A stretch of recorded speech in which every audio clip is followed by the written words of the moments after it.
Sparta के king टेंडेरियस को चिंता हो रही थी कि उनकी बेटी हेलेन की शादी की उम्र हो चुकी है, पर वो पूरे ग्रीस में सबसे खूबसूरत थी। उसके लिए आखिर वो सही सूटर यानी सही जीवन साथी कैसे चुनेंगे।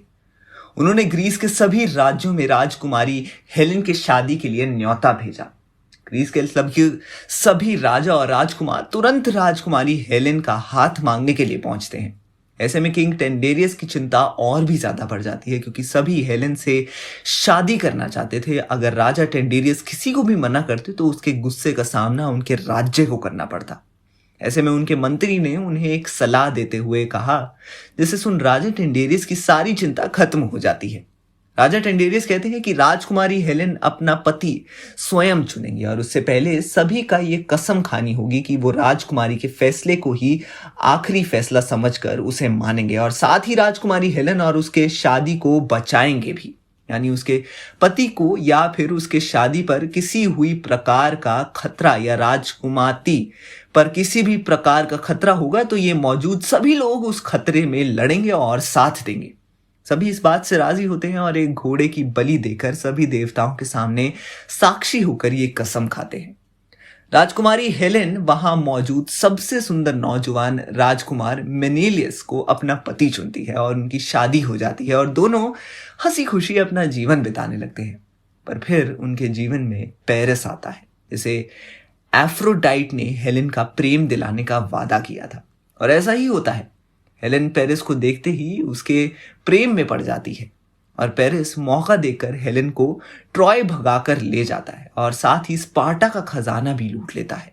नतीजन स्पार्टा के किंग और हेलेन के पति मेनेलियस ट्रोजन राज्य के खिलाफ जंग की घोषणा करते हैं और ग्रीस के सभी राजाओं और योद्धाओं को उनके वादे के याद दिलाते हैं, जो कि उन्होंने टेंडेरियस के सामने उसके और हेलेन के स्वयंवर में किया था।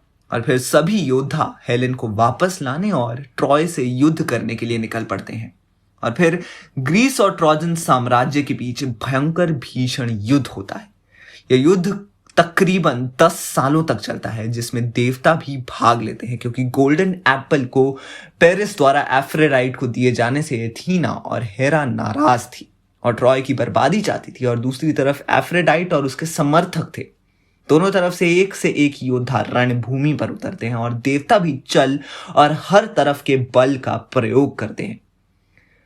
अंत में पेरिस और मेनेलियस के बीच द्वंद्व होता है, ताकि इससे इतने दिनों तक चल आ रहा रक्तपात थम जाए और सुलह हो जाए, और जीतने वाला ही हेलेन को अपने साथ ले जा पाएगा।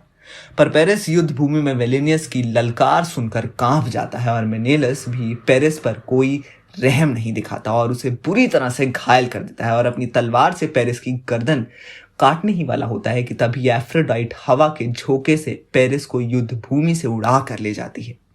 पेरिस घायल अवस्था में अपनी पहली पत्नी ओनियोने के पास पहुंचता है, ताकि वो अपनी जड़ी बूटियों के ज्ञान से उसे ठीक करे। पर ओनियोने उसे याद दिलाती है कि कैसे उसने उससे वादे किए थे, पर वो सभी वादों को छोड़ उसे धोखा देकर हेलेन के साथ चला गया। उसने एक बार भी ओनियोन के बारे में नहीं सोचा, ना ही अपने बेटे के बारे में। ओनियोन ने पेरिस का इलाज करने से मना कर दिया और पेरिस घायल ही अपने महल में लौट गया, जहां कुछ ही दिनों बाद उसकी दर्द से तड़पते हुए जान चली गई। और जब इस बात का पता चला कि पेरिस की मौत हो चुकी है, तो वो इस बात को सहन नहीं कर पाई और खुद की जान ले ली। दूसरी तरफ पेरिस के जंग भूमि छोड़ के जाने से फिर इसे युद्ध शुरू हो गया। जगह रक्तपात होता रहा था। आखिर में ग्रीक्स यानी स्पार्टा की जीत हुई, और इस जीत के बाद ग्रीक ने ट्रोजन से अपना बदला लिया। ये तक कि ट्रोजन राज्य के बच्चों को भी उन्होंने जिंदा नहीं छोड़ा और उन्हें उनके माओं से छीन कर उन्हीं उनके सामने मार डाला। ये कहानी थी पेरिस, ओनियोन और हेलेन की। पेरिस का धोखा और हेलेन का खुद के पति से छल, और ओनियोन और मेनेलियस का बदला, जिसने ग्रेट ट्रोजन वॉर को जन्म दिया और आखिर में सभी मौत के घाट उतार दिए गए। इससे हमें सीख मिलती है कि प्रेम में धोखे का अंजाम कभी अच्छा नहीं होता। कुछ ऐसी ही कहानी हो सकती है कुछ कुछ होता 2 की भी।